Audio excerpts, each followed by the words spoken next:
اولاد کے لیے 3 دن کا طاقتور اور آزمودہ عمل۔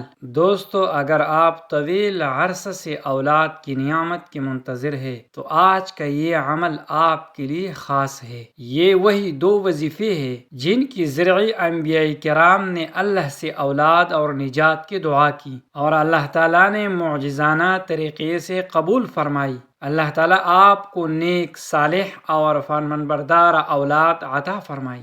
کمنٹس میں آمین ضرور لکھیں، ہو سکتا ہے کہ کسی کے آمین سے آپ کی تقدیر بدل جائے۔ حضرت زکریا علیہ السلام کی عمر زیادہ ہو چکی تھی، بال سفید ہو چکے تھے، بیوی بھی بوڑھی تھی، مگر دل میں امید زندہ تھی۔ انہوں نے اللہ کے سامنے ہاتھ اٹھائی اور عرض کی، رب لا تذرنی فردا وانت خیر الوارثین، اے میرے رب مجھے اکیلے نہ چھوڑ اور تو سب وارثوں سے بہتر ہے۔ اللہ تعالیٰ نے ان کی یہ دعا قبول فرمائی اور انہی بڑھاپے میں حضرت یحییٰ علیہ السلام جیسے عظیم بیٹے سے نوازا۔ عمل کا طریقہ یہ ہے، ہر نماز کے بعد 11 مرتبہ یہ دعا پڑھے، جمعہ کے دن 7 مرتبہ خاص طور پر پڑھے، اگر ممکن ہو تو تہجد میں دل سے مانگے کیونکہ وہ وقت قبولیت کا ہوتا ہے۔ نیت صرف ایک رکھے، یا اللہ مجھے نیک اور صالح اولاد عطا فرما۔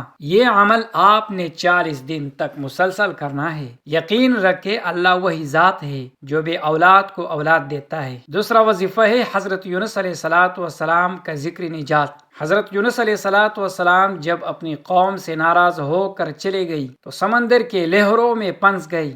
ایک بڑی مچھلی نے انہیں نکل لیا، لیکن وہ بھی انہوں نے اللہ سے امید نہیں توڑی۔ تاریک گہریوں میں مچھلی کے پیٹ میں انہوں نے یہی دعا پڑھی، لا الہ الا انت سبحانک انی کنت من الظالمین، تیرے سوا کوئی معبود نہیں، تو پاک ہے، بے شک میں ہی ظالموں میں سے تھا۔ اس دعا کی برکت سے اللہ تعالیٰ نے انہیں نجات عطا فرمائی۔ رسول اکرم صلی اللہ علیہ وسلم نے فرمایا، جو شخص کسی بھی مشکل میں یہ دعا مانگے گا اللہ اسے اس کی مصیبت سے نجات دے گا۔ عمل کا طریقہ یہ ہے، نماز سے پہلے 2 رکعت نفل نماز حاجت ادا کرے، پھر 100 مرتبہ درود شریف پڑھے، اس کے بعد 1000 مرتبہ یہ دعا لا الہ الا انت سبحانک دل سے پڑھے، آخر میں پھر 100 مرتبہ درود شریف پڑھ کر اللہ سے نیک اولاد کی دعا مانگے۔ یہ عمل صرف 3 دن تک کرے، انشاءاللہ جمعے سے پہلے ہی آپ کو خوشخبری ملے گی۔ یاد رکھے دعا کے ساتھ کوشش اور اسباب اپنانا بھی سنت ہے، اس لیے ان 3 سنت خوراکوں کو معمول بنائے۔ عجو کھجوری، روزانہ صبح 3 سے 7 کھجوری کھائے،